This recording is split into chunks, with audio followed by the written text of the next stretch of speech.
Gracias por la invitación para participar de esta reunión del observatorio y en la LADI. De alguna manera estoy muy vinculado, por razones de edad probablemente, a la LADI y a su evolución. Y tengo la sensación de que está cada vez más firme en mí la idea que la LADI no es el pasado, sino que es el futuro. Y el pasado lo viví muy intensamente gracias a una situación fortuita que el secretario general de la LALC consideró que yo podía ser un asesor ad hoc de la Secretaría en la negociación del Tratado de Montevideo, de lo que fue luego el Tratado de Montevideo de 1980. Y tuve la oportunidad de participar muy activamente allá en Acapulco, en la redacción del tratado. Y esto es lo que hace que esté más que convencido, y vamos a elaborar un poco sobre esto, de que la LADI tiene un lugar muy importante a ocupar en el futuro, precisamente por el contenido del Tratado de Montevideo de 1980. Es algo así como que está hecho a la medida de lo que vamos a necesitar de ahora en más entre nosotros en América Latina y en las relaciones de América Latina con el Asia-Pacífico, con la Unión Europea y con otras grandes regiones. Ignacio ya se refirió al contexto internacional global, a los cambios que se están produciendo en ese contexto. Hace no muchos días, en un seminario muy bueno, por cierto, en el INTAL, que algunos de ustedes participaron, Enrique Iglesias usaba una palabra para caracterizar el actual contexto internacional en el cual nos movemos. Y esa palabra era incertidumbre. Fuertes incertidumbres marcan el contexto internacional. Es muy riesgoso hoy hacer pronósticos sobre cómo van a evolucionar las cosas. Lo único que se tiene relativamente claro es de que algunas de las características de ese contexto internacional de las últimas 2 décadas, digamos, se van a mantener. Lo que no necesariamente se va a mantener es la idea de gobernanza global y de gobernanzas regionales. Esas características sabemos que son un fuerte crecimiento poblacional, pero no solamente de gente en el mundo, sino de países y sobre todo de consumidores de clase media urbana, particularmente en el Asia. Y eso va a continuar, eso no va a cambiar. La otra característica que va a continuar, no va a cambiar, eventualmente se va a acentuar, es de que son pobladores, países, consumidores, gente, cada vez más conectados. Vamos a seguir cada vez más conectados. A veces eso puede ser muy buena noticia. A veces puede ser la explicación del problema. Y la tercera característica es de que es un contexto internacional muy dinámico. Muy dinámico. Te vas a dormir y a la mañana siguiente las noticias del diario te ponen de manifiesto que las cosas han cambiado de una manera que incluso no las habías imaginado. Muy dinámico que en parte puede deberse al factor tecnológico, pero también muy dinámico, y ojo que esto es un tema fundamental, incluso para nuestro análisis, en el humor de la gente. Podemos estar cada vez más conectados, pero el humor de la gente por momentos puede hacer las cosas mucho más complicadas que las que habíamos imaginado. Por ejemplo, una tendencia al pesimismo, al escepticismo, o para ponerlo en términos más directamente vinculados a aquello que un especialista francés, Dominique Moisy, denominaba la geopolítica de las emociones. Entender lo emocional pasa a ser casi tan o más importante hoy que entender lo tecnológico. Un mundo muy conectado, gracias a la tecnología, con gente con mucha frustración, humillación o bronca, puede ser un mundo altamente complejo y complicado. Yo creo que eso explicaba el que Enrique, que siempre ha sido un optimista desaforado, Enrique Iglesias, usara la palabra incertidumbre. Digo esto para referirme un poco más concretamente ahora al tema que se me ha pedido, que es el de las implicancias para nuestra región, yo diría para nuestra región y para la relación de nuestra región con el mundo, de lo que está pasando en la región de Asia-Pacífico. Que es una región, Asia-Pacífico, que también está muy expuesta a esa dinámica de cambio que estamos observando en todo el mundo. Es una región que, si la vemos en un foco particular, como puede ser alguno de los países, China. Estaba releyendo los otros días un libro de 1965 de un francés que titulaba el libro En 30 años China, que de alguna manera señalaba que es posible predecir la evolución de países que además tienen una larguísima historia. China. Tomemos como Asia, el Asia que se está de alguna manera integrando, el RCEP, que es distinto al Asia que se integra con liderazgo de no asiáticos, como puede ser el TPP. De alguna manera, en lo que es estrictamente asiático, sí podemos seguir observando esa característica de la integración en Asia, de la metodología de integración en Asia, que es el bottom-up, de abajo hacia arriba. El no seguir modelos foráneos. En los 60, en los 70, en los 80, era muy difícil señalizar que la integración en Asia siguiera el modelo europeo. Era algo completamente distinto al top-down modelo de integración. Y es una Asia que, aparte de dinamismo, está cada vez más vinculada y más presente en nuestra región. Y de ahí la importancia de interrogarnos, como nos interrogamos hace no muchos días, en un seminario convocado por la CEPAL en Santiago, sobre los efectos del TPP en nuestros países.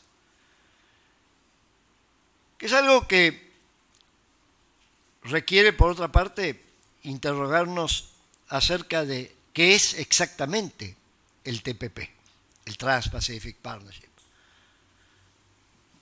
A esta altura del partido, mucha gente, sobre todo la gente joven, te diría: no seas bruto, como no sabes lo que es el TPP, todo el mundo sabe, entras a Wikipedia y te dice lo que es el TPP. Pero muy poca gente, creo, yo no me incluyo en esa poca gente, ha leído el texto completo del TPP. Y les puedo asegurar que hay cosas más divertidas que leer el texto completo del TPP.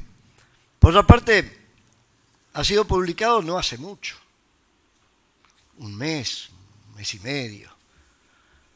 Ya está el texto completo y lo pueden leer, 1000 páginas, no es mucho. Claro que con la parte de los capítulos de grabaciones y demás, pero si algún día organizamos un seminario sobre la importancia de la letra chica, donde se esconde el diablo en los acuerdos internacionales, yo sugeriría claramente hagamos ese seminario sobre el TPP. Y el TPP es claramente importante para nuestra región, primero porque hay 3 países miembros de la LADI, que son no solo miembros del TPP, sino en algunos casos miembros fundadores de la idea que lleva, del origen del TPP. En segundo lugar, por la importancia que tiene la relación de nuestros países, sean miembros o no del TPP, con los países que son miembros del TPP. Y acá viene también la gran utilidad del análisis de impacto que está desarrollando la CEPAL en este momento y que en parte fue presentado la metodología, sobre todo, de ese estudio en esa reunión. Y una reunión no solamente muy buena, son esas reuniones que te hacen pensar, como dice la gente joven, te echa a volar la cabeza, sino que al día siguiente, los que participamos por lo menos, recibimos el link con la página de la CEPAL donde está todo. Podría no haber ido yo a Santiago y podría haber escuchado, claro que durante 8 horas, todo lo que allí se dijo, y me parece excelente como forma de tener un impacto y de abrir lo que allí pasó y allí se debatió. Y de alguna manera, quizás también lo cuento esto porque si algo me quedó claro del debate sobre el TPP con la participación de sectores de la sociedad civil, ONG, más que interesante lo que allí se dijo. Y había una cierto mal humor, para ponerlo fino, elegante, lo pongo en francés, malaise, con el hecho de que todo haya sido secreto y que recién ahora se está empezando a conocer lo que allí se escribió. Hace 2 días o un día, anteayer creo, en Buenos Aires, escuchaba a un gran especialista americano en relaciones internacionales que señalaba frente al tema de la no transparencia, dice, pero obvio que las negociaciones comerciales deben ser reservadas, deben ser publicadas solamente al final, como aquí me da la impresión que hay varios negociadores quizás estén de acuerdo con esa posición. Yo he sido negociador y no estoy de acuerdo con esa posición, porque de alguna manera me parece que es una de las tantas obsolescencias que estamos teniendo hoy en día y que explica, ya me voy a referir a eso, el mal humor de la gente, incluso con respecto a las negociaciones comerciales internacionales. No es un tema menor. La ventaja es que finalmente, volviéndolo al TPP, es que se publicó completo. Y algo me intrigaba con respecto al TPP. Y sobre todo porque en ese análisis del contexto global, uno de los factores de incertidumbre que se están poniendo de manifiesto es precisamente la erosión del sistema global multilateral de la OMC. Sistema global multilateral que no es una creación de mercantilistas, sino que es la más profunda reflexión que produjo ese pequeño incidente en la evolución de la humanidad que se inició en 1914 y terminó en 1945 con 150 millones de muertos y países desaparecidos, transformados y demás, que fue precisamente la resultante de que no había, por ejemplo, en el campo del comercio, las inversiones, un marco global que permitiera disciplinar a los países. Y de alguna manera, algunos de nosotros teníamos la sensación de que la proliferación de los megaacuerdos comerciales internacionales preferenciales, por lo tanto discriminatorios, podía conducir a una erosión fatal, final, de la OMC, sin que hubiera un sustituto a la OMC como mecanismo multilateral pactado por todos los países miembros o actualmente miembros de la OMC. El TPP es el primer mega acuerdo que sale a la luz. Varios están en la cocina. El más fuerte desde el punto de vista de implicancia económica, el comercio, inversiones, sería el TTIP o TATIP, el Transatlantic Trade and Investment Partnership, que también está en la cocina. Y luego está el RCEP, que es más bien de factura asiática.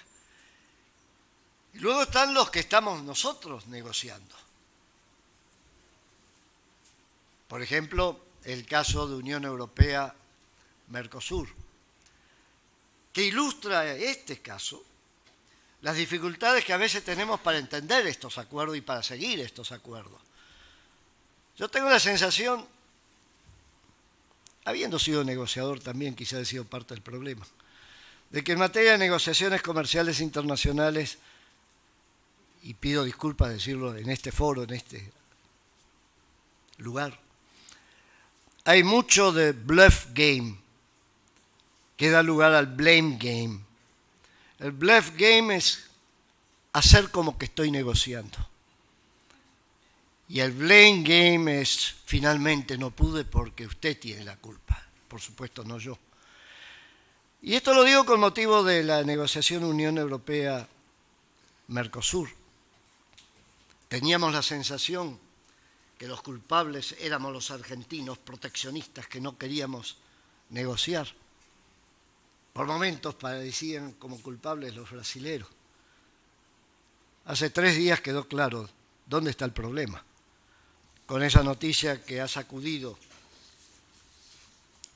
el ambiente de las negociaciones de mega acuerdos, de 13 países que piden a la Unión Europea que excluya productos sensibles de oferta a Mercosur. Esto puede ser una mala noticia o una muy buena noticia. Puede ser una mala noticia porque podría estar indicando que la negociación Unión Europea-Mercosur finalmente va a fracasar. O puede ser una excelente noticia porque estaría indicando que la forma de negociar y el tipo de acuerdo que estamos tratando de lograr es obsoleto. Vienen de un mundo que ya no existe más, que de alguna manera esa idea de zona de libre comercio con 90% de liberación del intercambio y sin cláusulas de escape y sin... Pará, eso es viejo. Eso es el mundo que ya está siendo superado por las realidades. No, si lo dice el artículo 24 del GATT, y entonces uno lee el artículo 24 del GATT y el artículo 24 del GATT no dice eso. El artículo 24 del GATT está lleno de ambigüedades constructivas que los juristas entienden cómo interpretarlas, llenas de jeitinios que te permiten hacer las cosas de la manera en que lo podés hacer si entendés las normas y el porqué de las normas. Y digo esto porque de alguna manera este acuerdo, mega acuerdo, por el mega acuerdo de Unión Europea-Mercosur, Unión Europea-Mercosur, que tal como lo planteara inteligentemente Ricardo Lagos el 4 de enero en un excelente artículo publicado en La Nación de Buenos Aires y que fue debatido hace pocos días en ese seminario del INTAL-BID. El artículo se titula, un título muy provocador, ¿y si Europa nos lleva a nuestra integración? Esto es, ¿y si al haber un acuerdo Unión Europea-Mercosur empezamos a colgar de ese acuerdo la red de acuerdos que ya existen entre países miembros de la LADI y el Mercosur a través de acumulación de origen y otro tipo de normas que hoy en día no están instaladas? Y si de alguna manera esto está empezando a ser el precedente para otra red de acuerdos, mega acuerdos, me resisto a usar la expresión de libre comercio. Mega acuerdos preferenciales, porque son todos preferenciales, son todos discriminatorios. Tal como lo plantea hace pocos días también, lo deja caer, como suelen hacer los políticos, dejan caer algo para que se produzca debate y ver qué pasó, tantea el terreno.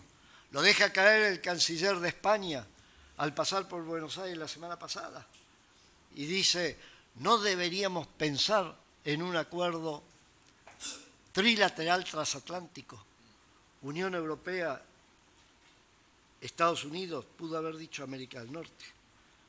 Mercosur pudo haber dicho América Latina.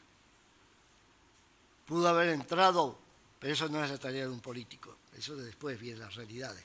Pudo haber entrado a mayor detalle y pudo haber dicho un acuerdo en que participa Estados Unidos y Cuba, teniendo en cuenta el desarrollo de la relación Estados Unidos-Cuba que se está dando. Por otro lado, la Unión Europea y por otro lado, Mercosur, América Latina, teniendo en cuenta el planteamiento de Ricardo Lagos, entre otros. Tan pronto uno lo empieza a ver de esa manera, uno empieza a ver de que las cosas se están moviendo de una manera que hay que saber interpretar cómo se están moviendo y que no necesariamente van en la dirección de los planteamientos de mega acuerdos preferenciales que provienen de hace una década, entre otros el TPP o el Transatlantic, Europa, Estados Unidos, acuerdo de libre comercio. Lo dejo ahí para la reflexión, pero eso me permite volver al tema del TPP y su impacto en América Latina. En realidad, cuando estamos hablando del Asia, lo dije antes, podemos también poner sobre la mesa otros posibles mega acuerdos que están de alguna manera planteados, algunos formalmente planteados y de alguna manera olvidados. Y me refiero a la propuesta del primer ministro chino en el 2012, Wen Jiabao, de iniciar el estudio de factibilidad de un eventual acuerdo de libre comercio entre el Mercosur y China. Nunca se le contestó. Un análisis interesante de la experiencia de acuerdos y de estudios de factibilidad de China con otros países. La página web de China en materia de acuerdos de libre comercio es espectacular, llena de información.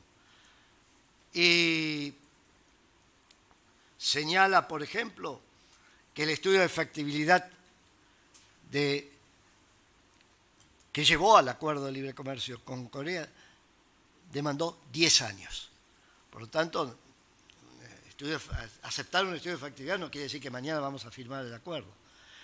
Y luego el análisis de los, hasta ahora, 4 acuerdos de libre comercio de China con la ASEAN, del acuerdo marco, pero por supuesto con Early Harvest, al acuerdo de libre comercio de bienes, de servicios y de inversiones, también pasaron más de 10 años.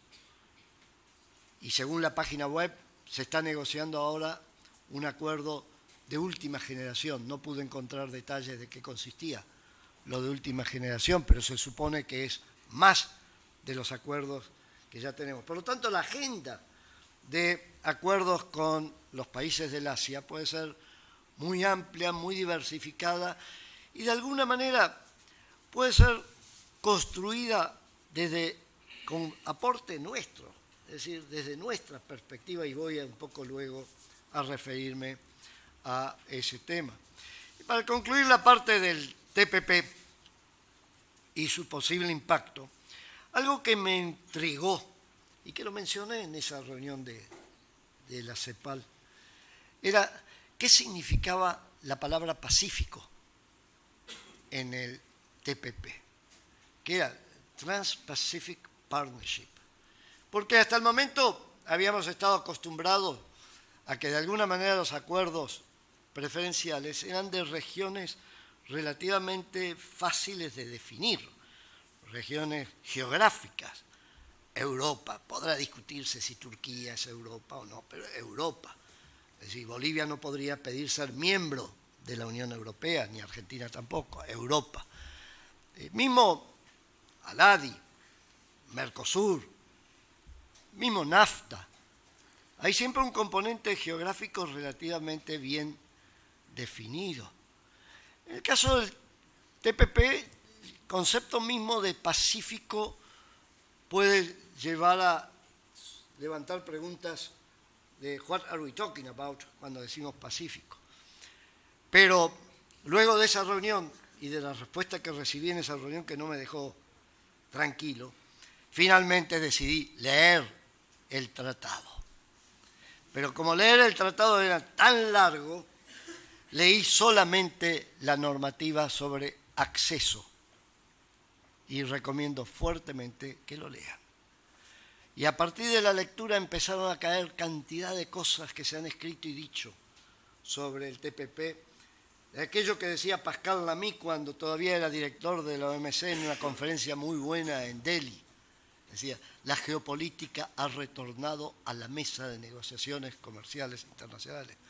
O de aquello que la Casa Blanca en su página web señala y atribuye al presidente Obama, pero yo no estaba presente, así que no sé si lo dijo, le atribuye al presidente Obama haber dicho el día de la firma del acuerdo del TPP, y probablemente estaba dirigiéndose a sus congresistas. Dijo algo así como, o las reglas las escribimos nosotros o las escribe China.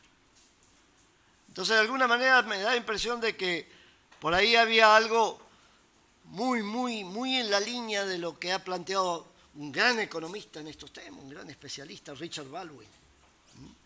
Tenemos que fijar los estándares que permitan ir más allá de la OMC, porque la OMC no la podemos cambiar porque no nos ponemos de acuerdo todos. Por lo tanto, tenemos que generar hechos. Siempre me quedó un poco la sensación de que eso podía ser lo que estuviera detrás de alguna de estas movidas, por lo menos en la mentalidad o en la idea de algunos de los países participantes. Y finalmente leí el artículo 30.4. Lo tengo en inglés, no lo bajé en español, pero se puede bajar en español porque la página web de Chile, Perú y México lo tienen en español. Y sobre acceso. Y dice, este acuerdo está abierto al acceso de cualquier Estado o territorio aduanero separado que es miembro de la APEC. Listo, ahí está claramente definido el espacio del cual puedes ser parte del Transpacífico. Por ejemplo, Rusia podría ser parte del Transpacífico. Y agrega, literal B, cualquier otro Estado o territorio aduanero separado, según sea que las partes puedan ponerse de acuerdo. ¿Qué quiere decir esto? Que eventualmente cualquier país latinoamericano que no tenga nada que ver con el Pacífico, Uruguay, Argentina, cualquier país africano, Angola, Egipto, podría decir, quiero ser miembro. Claro que establecen, tenés que ser aceptado, y establece el procedimiento para ser aceptado. ¿Qué quiere decir esto? Que finalmente entonces este mega acuerdo, eventualmente, podría llegar a ser el sustituto de la OMC, a medida que va creciendo. Podría ser una forma indirecta de sustituir la organización global multilateral que de alguna manera fue diseñada para asegurar que no se repitiera aquello que llevó al mundo en los años 14 en adelante. Y no queda nada más escrito, pero está abierto la posibilidad de que cualquier país, a condición que sea aceptado, puede ser miembro del Trans-Pacific Partnership. Puesto de esta manera ya deja de ser un mega acuerdo comercial preferencial, sino que puede ser un acuerdo que socave el sistema global multilateral de una manera no imaginado. No digo que esa sea la intención, digo que esa puede ser la intención si es que no tenemos claro qué es lo que se ha pactado. Hay alguna otra referencia en el 33 que vale la pena leerla, pero no voy a seguir insistiendo en esto, que es ¿qué pasa si hay una modificación de las reglas de la OMC que tuviera como impacto modificar algunas referencias que haga el TPP a esas reglas? Y más o menos lo que dice es, lo que queda en pie son las reglas que hemos hecho nosotros, aun cuando se modifiquen las reglas de la OMC. Lo dejo ahí porque creo que si nosotros hubiéramos escrito eso en la LADI, hubiera sido un poquito cuestionado por algunos de nuestros principales socios comerciales y políticos. Dicho esto, y para ir ya aterrizando, yo quisiera señalar 3 puntos de mi reflexión sobre el impacto de lo que está pasando en Asia y en Asia en relación a América Latina, sobre nuestra propia integración y sobre nuestra estrategia de inserción comercial internacional. Y debo decir de que los 3 puntos, de alguna manera, como suele ocurrir en cualquiera de nosotros, uno va evolucionando, va pensando constantemente, sobre todo cuando tenés claro de que las cosas están cambiando y no tenés que quedarte obsoleto. Y cuanto más edad tenés, más temor tenés a quedarte obsoleto. Entonces seguís tratando de ponerte al día.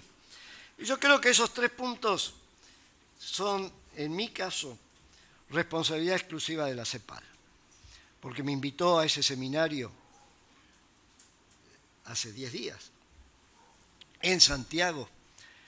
Y mientras escuchaba lo del TPP y hablábamos del TPP, tenía presente, y a cada rato me activaba el cerebro, el nombre de la sala en la cual estábamos reunidos, Raúl Previch, y unos grandes cuadros que había en la entrada, Celso Furtado. Y entonces empecé a pensar como pensaban ellos, y empecé a reflexionar qué pasó con las ideas que tenían y que de alguna manera tuvieron problemas cuando, por ejemplo, algunas de ellas se incorporan en lo que fue la LALC, y que lo que se quería que fuera la LALC tuvo que cambiar de rumbo porque se dijo tiene que ser una zona de libre comercio, artículo 24 del GATT.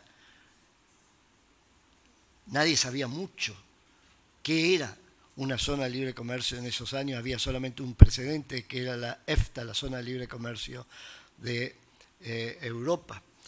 Entonces, de alguna manera, me quedó la sensación de que la rigidez de la interpretación de las normas internacionales pactadas en el sistema multilateral, que a su vez son reflejo de la geopolítica, estaba impidiéndonos hacer lo que queríamos hacer, que era trabajar juntos para la transformación productiva, para desarrollar inversión productiva, para conectar nuestras economías. Y al introducirse el fenómeno o la figura de zona de libre comercio, produjo el resultado que produjo, que obligó a cambiar al ALC por al ADI en esa reunión que hice referencia al comienzo de mi presentación. Entonces, de alguna manera, en estos 3 puntos tengo presente esa necesidad que tenemos de trabajar juntos como región para acentuar nuestra transformación productiva, desarrollo económico, obvio que desarrollo social, no solamente comercio, inversiones, y para mejor relacionarnos con las otras regiones del mundo, no solamente el Asia, por supuesto, todas las regiones del mundo, pero en este caso de nuestra reunión particularmente con el Asia. Y me da la impresión que los 3 puntos que quisiera mencionar en esa óptica es, por un lado, la validez de la idea planteada por Heraldo Muñoz en su momento, por el gobierno de Chile, por la señora Bachelet, de la convergencia en la diversidad. Tiene una validez tremenda, tiene una actualidad espectacular. Es algo como que está pendiente de que la desarrollemos de acuerdo a lo que se conversó en esa reunión el 24 de noviembre del 2014 en Santiago, con todos los ministros de Relaciones Exteriores, incluso de Guatemala, de Comercio varios. Y que de alguna manera, gracias al aporte de la CEPAL, se habló de las hojas de ruta que permitían llevar adelante la estrategia de convergencia en la diversidad. Se dejó bien claro en ese debate, no se trata de fusionar Alianza del Pacífico y Mercosur, no es eso lo que estamos hablando. Estamos hablando de conectar, facilitar comercio, conectividad física, acuerdos sectoriales. Y así se dieron una serie de elementos que conformarían la agenda de convergencia en la diversidad. Fue ahí donde, mientras yo escuchaba en el panel en que participamos, lo moderaba el Chacho, decía, pero yo recuerdo haber leído en algún lado un texto jurídico que precisamente daba todos los elementos para desarrollar estrategias de convergencia en la diversidad, y de repente quizás estaba mal dormido, cayó la ficha y dije, pero claro, sí es el Tratado de Montevideo de 1980. Y leí de vuelta el tratado y me preguntaba, pero ¿qué más hay que agregar a esto para desarrollar la convergencia en la diversidad? Y con el tiempo fui encontrando dónde estaba el problema.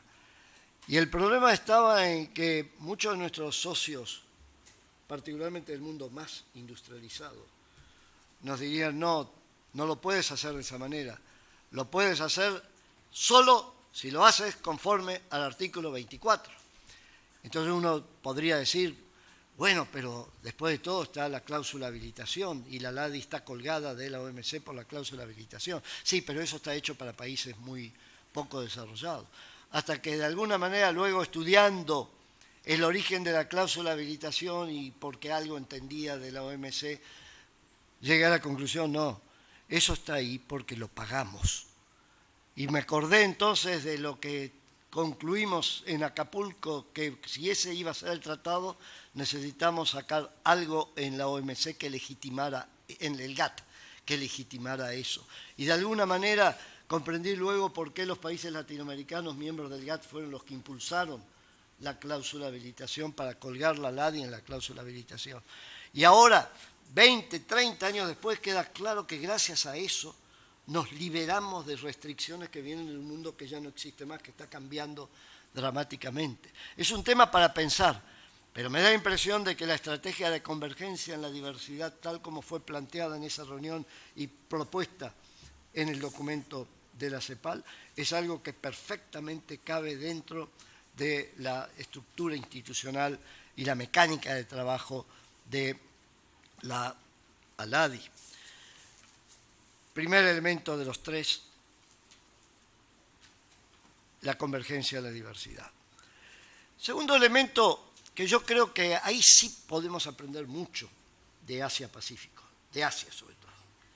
Segundo elemento, y digo Asia para decir el componente asiático del Asia-Pacífico, que es la importancia de la estrategia nacional.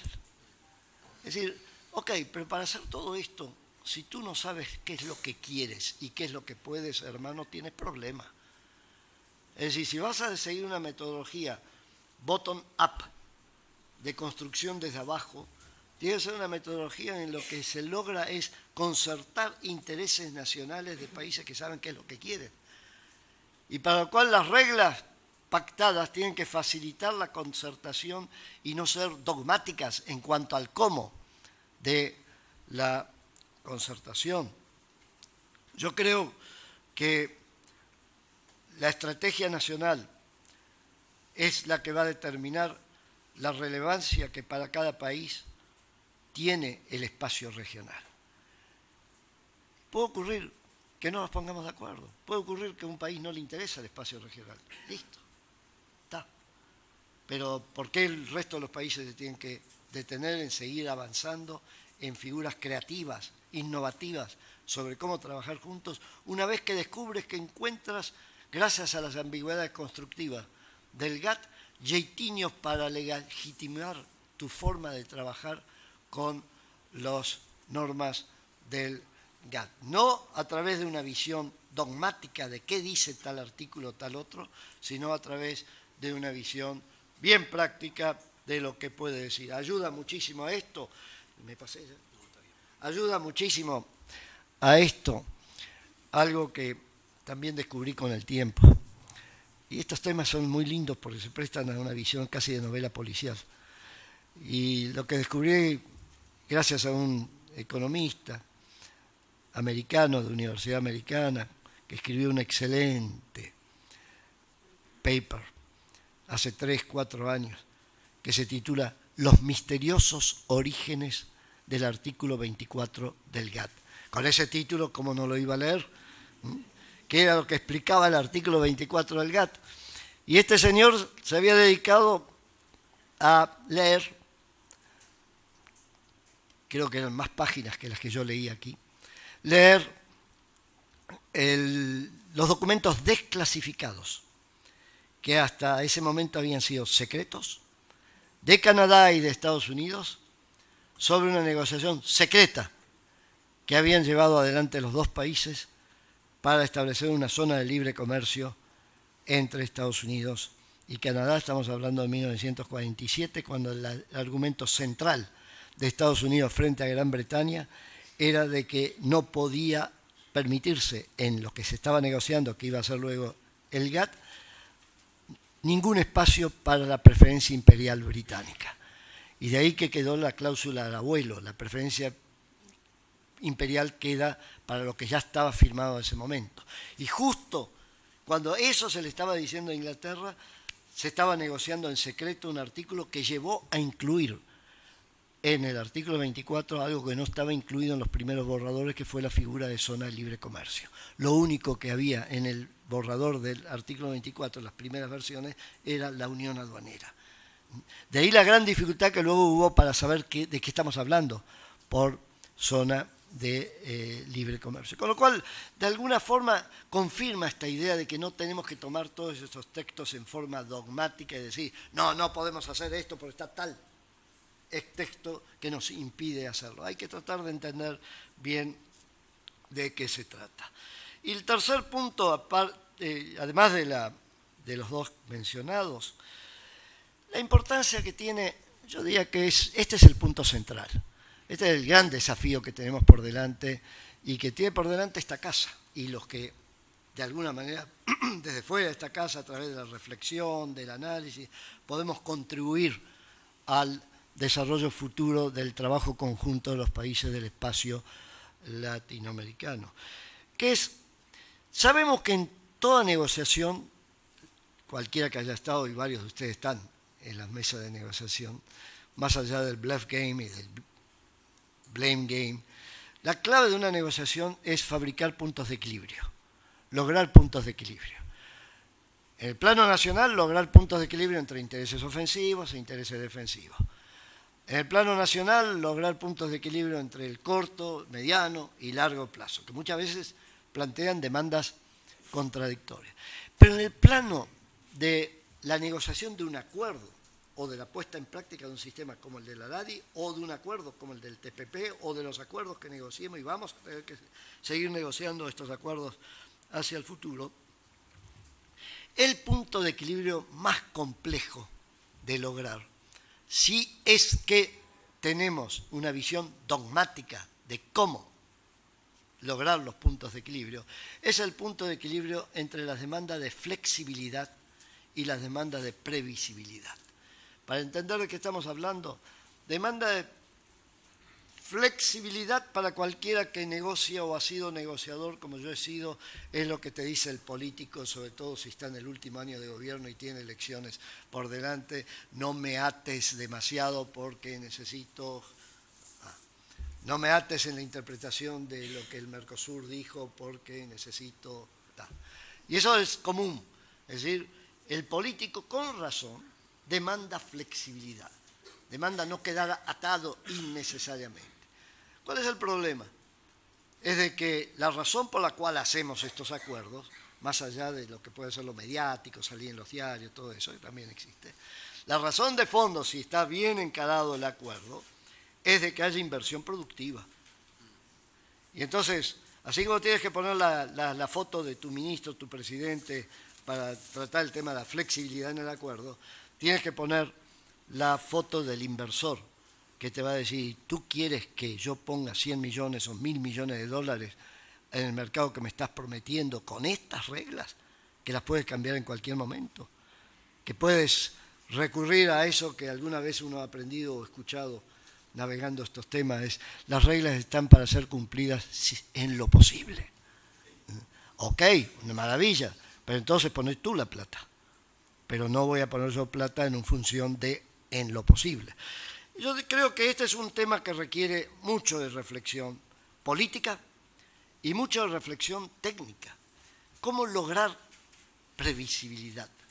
¿Cómo lograr previsibilidad si toda la literatura de los acuerdos de libre comercio me dicen, según sea en qué idioma, imaginemos en inglés, me dicen one shot integration, de un solo tiro tiene que dar la negociación y el acuerdo y ahí para siempre, y esto es así y no tiene que haber posibilidades de interpretaciones, de válvula de escape, cláusula de salvaguardia en un acuerdo, jamás tiene que cumplirse, rigurosamente tiene que cumplirse.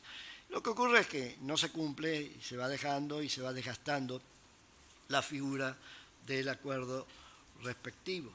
Y la buena noticia entonces es de que en este momento ya es más difícil decir eso. Es más difícil que no decir no hay forma de construir las ambigüedades, no hay forma de introducir elementos de flexibilidad. Por ejemplo, un excelente informe del Instituto de Estudios de Desenvolvimiento Industrial del Brasil, el IEDI, donde están las principales empresas brasileras, de hace 2 años o 3 años, creo que la autora del equipo que redactó el informe es Vera Torstensen, que algo sabe de estas cosas, tiene la ventaja Vera, que es economista, que estuvo obligada a estudiar Derecho. Y entonces ya llegó a la síntesis perfecta para manejar estos temas. Si tú quieres manejar estos temas, tienes que tener el training necesario para tener constantemente y en forma dinámica la sinergia entre la lógica del poder, la lógica de la legalidad y la lógica de lo económico. Si te quedas solamente en una de las lógicas, no entiendes nada, que muchas veces esto pasa con nuestros amigos, mis amigos, los economistas. Visualizan esto solo desde el ángulo de lo económico. Y entonces, lo que se pierde ahí de vista es la posibilidad de poner, como decía ese informe del IEDI, válvulas de escape.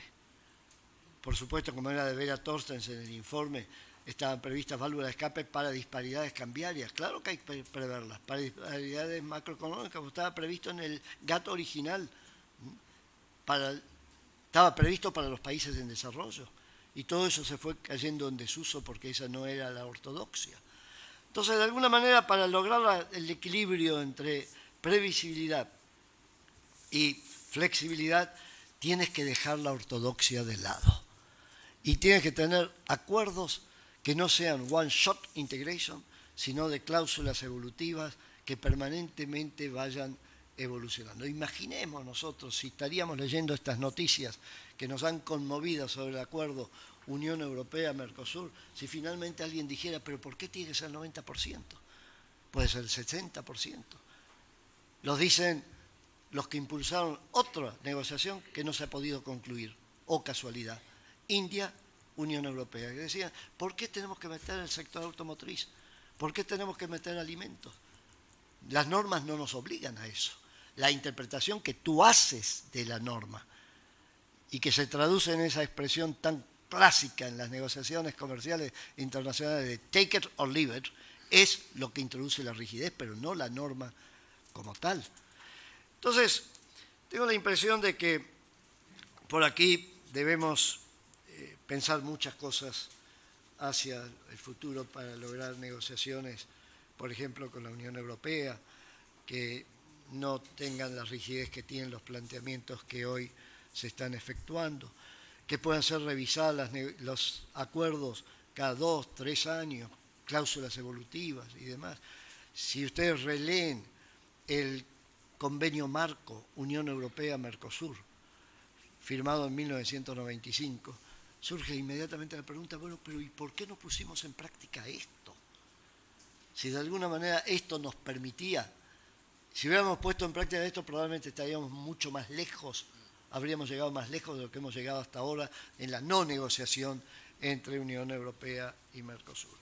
Y termino citando algo que al leerlo, probablemente pueden explicar algunas heterodoxias que he introducido en mi presentación y por qué mi espíritu un poco provocativo en esta presentación. Y la culpa es de un caballero que no conozco, que el día 10 de abril del 2016, es decir, claro, la semana pasada, publica en el Financial Times un artículo que se los recomiendo fuertemente. Se llama Larry Summers. Algo sabes, fue secretario de Tesoro de Estados Unidos, profesor en Harvard.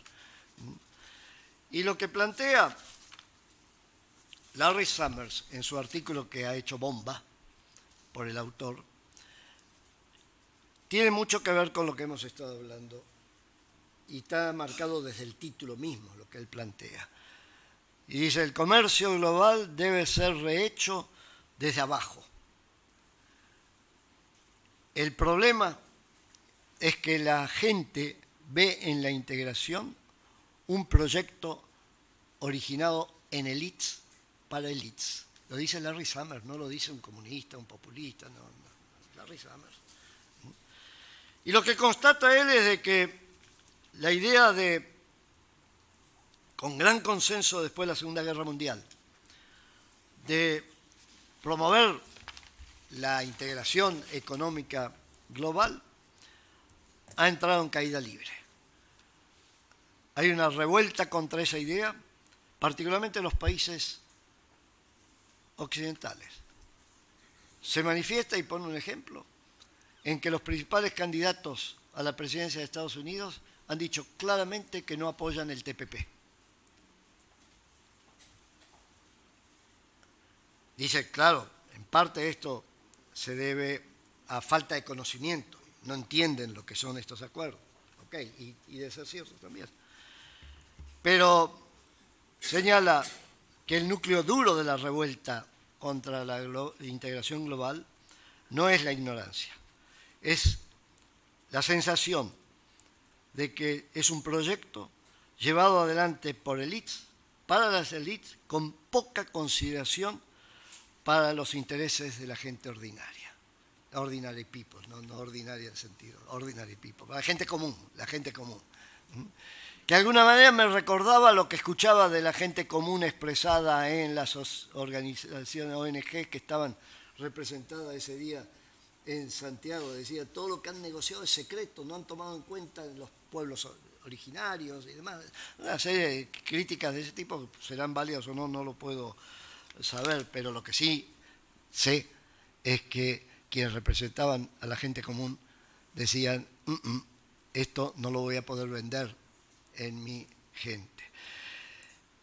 Y finalmente, la parte, me gusta decir normalmente, prohibida para menores del artículo de Larry Summers. Esa cosa que si yo lo tuviera que traducir en un diario en mi país, lo tacharía. Es muy, muy antipático. Si tuviera que producirlo en la Europa no británica, más todavía lo tacharía. Los precedentes de esta resistencia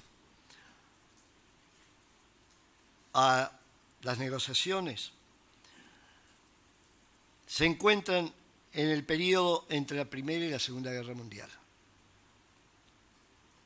Y son precedentes poco estimulantes con respecto a la idea de una globalización no gobernada, es decir, de la ausencia de gobernanza en la globalización económica internacional.